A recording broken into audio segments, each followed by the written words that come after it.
राम राम मंडळी, नमस्कार. तुमचं सर्वांचं माझ्या श्री कुकिंग चॅनलमध्ये स्वागत आहे. आज आपण बनवणार आहोत फ्राईड राईस. त्यासाठी इथं मी कढई ठेवली आहे, त्यामध्ये 2 चमचे तेल टाकलेलं आहे आणि तेल गरम झाल्याच्या नंतर मी बारीक कापलेला लसूण टाकलेला आहे. मित्रांनो, माझ्या जर चॅनलवरती तुम्ही नवीन असाल तर माझ्या चॅनलला सबस्क्राईब करा, लाईक करा आणि आयकॉन प्रेस करायला विसरू नका, जेणेकरून नवीन नवीन व्हिडिओ तुमच्यापर्यंत पोहोचतील. तर आपला लसूण छान असा लालसर तळून झालेला आहे. त्याचबरोबर मी इथे 1 चमचा हिरवी मिरची कट करून घेतलेली आहे, ती घातली आहे त्यामध्ये. आता त्याचबरोबर आपण 1 शिमला मिरची एकदम बारीक कट करून घेतलेली होती, तीही घालणार आहोत त्याच्यामध्ये. आणि 1 छोटासा गाजरचा तुकडा होता, तोही छोटासा कट करून घेतला आहे, तोही टाकलेला आहे. तुमच्या आवडीनुसार तुम्ही टाकू शकता. आपली ग्रीन जी कांद्याची पात आहे तीही तुम्ही घालू शकता त्यामध्ये. माझ्याकडे होती पण थोडीच होती, मी आता ती लास्टला घालणार आहे. आपल्या भाज्या हे शिमला मिरची आणि आपलं गाजर 1-2 मिनटं कुक करून घ्यायचं आहे आपल्याला.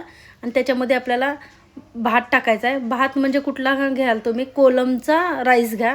कोलमचा राईस असा एकदम मोकळा फडफडीत होतो आणि फ्राईड राईस खायला छानही लागतो. छान असं परतून घ्या. आपल्याला तेलात असे कुठलेच मसाले घालायचे नाहीत की जेणेकरून आपला फ्राईड राईस खराब लागणार नाही. तेलात मसाले घातले तर मसाला भात होतो, पण फ्राईड राईस अजिबात दिसत नाही तो आणि खायलाही तसा लागत नाही. त्यामुळे आता आपल्याला सगळे मसाले घालून घ्यायचे आहेत. आता इथं मी रेड चिली सॉस टाकलेला आहे. त्याचबरोबर इथं मी टोमॅटो सॉस घातलेला आहे. त्याचबरोबर सोया सॉसही थोडासा घातलेला आहे. आता छान असं हलवून घेऊया आपण.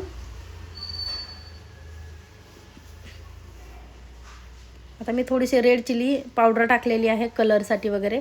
आपण ह्याच्यात कुठलाही कलर यूज नाही करणार आहोत. खूप हेल्दी आणि पौष्टिक असा आपला फ्राईड राईस तयार होणार आहे. त्याचबरोबर इथं मी अर्धा चमचा गरम मसालाही घातलेला आहे आणि इथे धना पावडरही घातलेली आहे 1 चमचा. रात्रीचा व्हिडिओ असल्यामुळे थोडंसं लाईटच्या उजाडामध्ये मसाल्याचे कलर वगैरे थोडेसे चेंज होतात.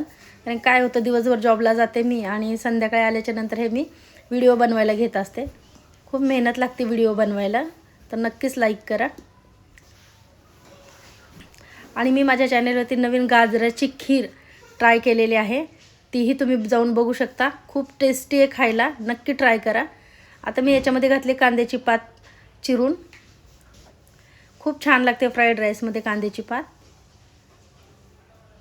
कांद्याची पात पण मी माझ्या घरामध्ये कांदे होते आणि त्याला असे छोटे छोटे मोड आले होते, तर मी ते उचलून कुंडीत लावले आणि त्या कुंडीतलेच काढून मी ह्याच्यामध्ये फ्राईड राईसमध्ये घातलेली आहे.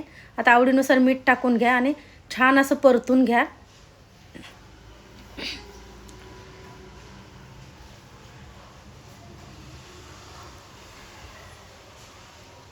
माझे व्हिडिओ आवडत असेल तर मला मेसेज करून सांगा.